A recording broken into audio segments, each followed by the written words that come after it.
Oi, prof. Meu nome é Luciana dos Santos Lisboa. A criaturinha aqui tá fazendo pedagogia com a professora Nathalie Schneider. E eu tô hoje com a professora Luca e eu vou fazer a entrevista com ela, tá bom? Vamos lá para a primeira pergunta então, pessoal. Qual é que é o teu nome completo e a tua idade? Meu nome é Luciana Escobar, tenho 38 anos. 38 anos, tá. Qual é a tua formação acadêmica? Sou formada em Pedagogia Séries Iniciais, tenho pós-graduação em Psicomotricidade, Orientação, Supervisão Escolar e Educação Infantil. Tá, e na tua opinião, quais as atribuições do coordenador pedagógico na educação básica? Bom, não sou coordenadora, mas enquanto prof, acredito que a função do coordenador é articular todas as demandas da escola, tanto para aluno, professor e pais. Perceber as necessidades dos alunos, auxiliar os professores nas questões pedagógicas e receber os pais e as demandas que as famílias trazem também. Tá. Após a tua graduação, houve outros investimentos na sua formação? Cursos em função do trabalho que exige que de 3 em 3 anos a gente apresente 200 horas de cursos, então a gente... E além disso, porque é importante pra gente também, mas o trabalho exige que a gente apresente 200 horas de 3 em 3 anos. Tá. Como funciona o plano de inclusão na pedagogia, na tua opinião?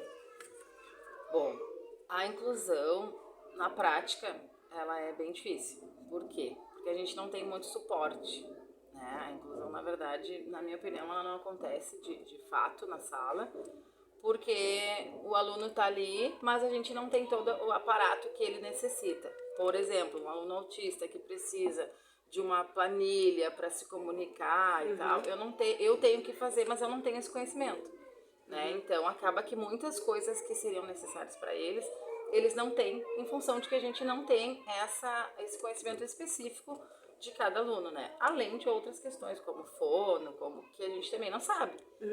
Então esses seriam os recursos necessários para auxiliar que tu acha que dentro falta de sala, na sala de aula. Eu acho que ir buscar isso fora, mas dentro de sala muito recurso, recurso material mesmo, né, para dispor para esse aluno. Até uma questão de espaço físico. Um aluno autista que não fica muito tempo em mesa ou nenhum tempo em mesa, o espaço físico de sala para ele transitar é pequeno. Então, muitas vezes ele tem que sair da sala. E aí, isso eu perco o contato com ele, porque eu não posso estar na sala com a turma e com ele no pátio. Fica dividido. Eu saio um período com ele e outro período eu fico na sala, mas no todo ele não está incluído. Entende? Então é uma questão de recurso mesmo. De espaço físico, de material, de mobiliário, de oferta. Tá. Quando não sai planejado, tipo assim, tu planejou a tua aula hoje e aconteceu alguma coisa, porventura, tu tem um plano B? Ou tu teria que pedir isso aí na direção, teria que pedir à supervisora? Não, o planejamento é super flexível. Eu faço planejamento semanal, passo para a supervisão, ela aprova ou não, né, ou dá alguma outra sugestão, mas eu tenho liberdade para alterar se necessário. Quando a turma está muito agitada, o grupo não está aceitando aquela proposta, sempre tem alguma outra coisa.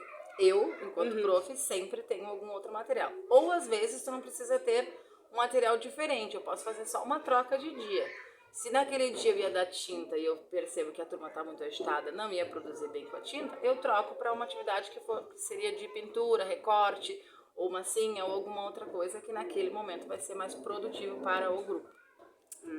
Tá bom. Quando a BNCC faz o planejamento, há como questionar ou não? Então, a BNCC, ela é uma base nacional que é bem legal. Deixa eu reformular minha pergunta então. Vou trocar minha pergunta agora, aqui ao vivo, a cores. O que tu acha, na tua opinião, que falta que a BNCC não colocou nos planos dela? Tipo assim, entre a faixa etária de anos entre 1 e 3. O que tu acha que podia incluir nisso? Olha, Lu, eu ainda estou engatinhando na questão da BNCC, tá? Na aplicação dela, porque ela faz uma via contrária do que a gente estava habituado. Eu, né, enquanto prof, há 12 anos no município. Antes a gente trabalhava com conteúdo, e aí em cima desse conteúdo a gente traçava os objetivos. Hoje com a base a gente tem que fazer o caminho inverso. a gente vê qual habilidade a gente quer desenvolver para esse aluno, com essa turma, e a partir dessa habilidade a gente busca uma proposta. Então ele é um caminho invertido, né? E tem a vantagem, por isso que a BNCC é bem interessante, de tu poder ir em outras idades fazer essa busca, porque as habilidades elas são um contínuo.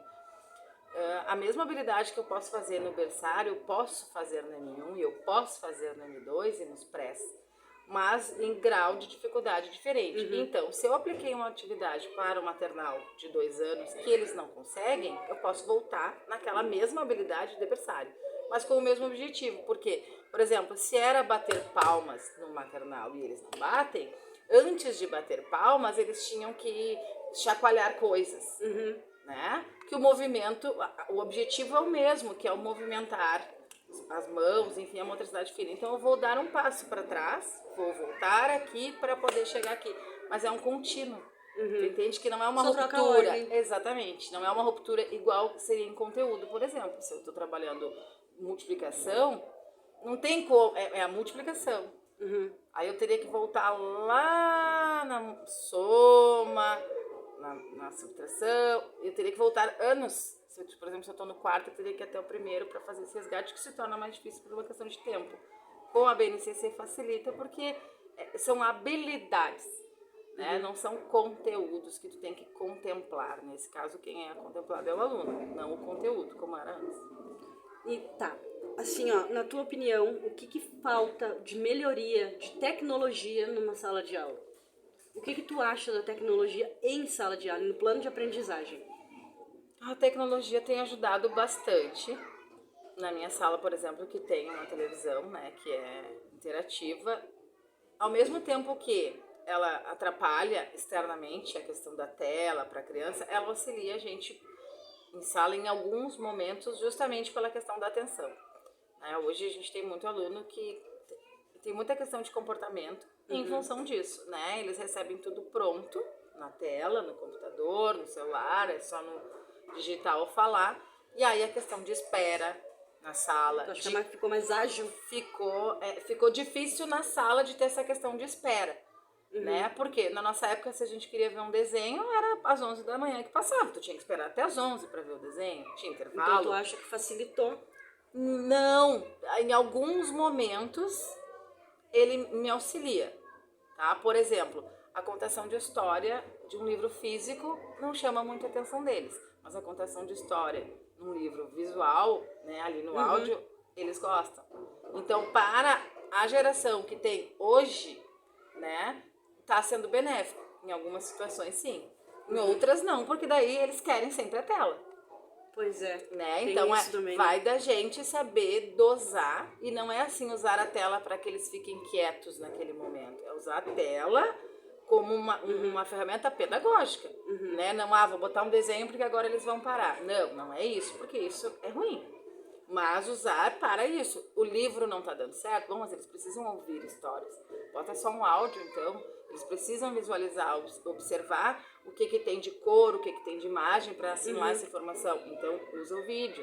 Não só como uma ferramenta de, para ficarem quietinhos agora que eu tenho que arrumar as mochilas. Entende? Então, é muito linear o uso, né? Ele pode ser positivo ou não, mas para a geração que vem hoje, para essas questões pedagógicas, eu acho bem importante. Poxa, que legal isso. Tá, vamos para a última. Como podemos ser mais eficazes no ensino? O que tu acha dessa pergunta? Eu achei muito benéfica, porque tu já tá na área, eu não tô na área. Eu estou entrando na área. Então, assim, além das questões de recurso, que eu acho que auxiliariam a gente, eu acho que a presença das famílias. A gente vai, ensino diz respeito só ao professor.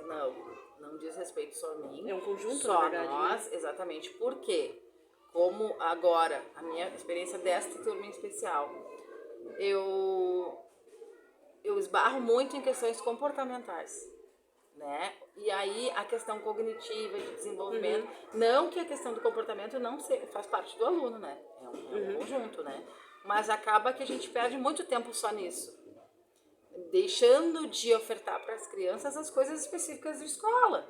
né, de motricidade ampla, fina, socialização, ok, mas a gente está extrapolando na socialização, indo muito nesse viés, porque em casa as famílias, né, não fazem isso e também não se interessam por isso na escola. A educação infantil tem esse problema de as famílias acharem que não é escola, né, que é um cuida-se, e aí acaba que não entendem a necessidade desse anterior ao fundamental, o que é importante para que lá depois eles tenham uma aprendizagem satisfatória.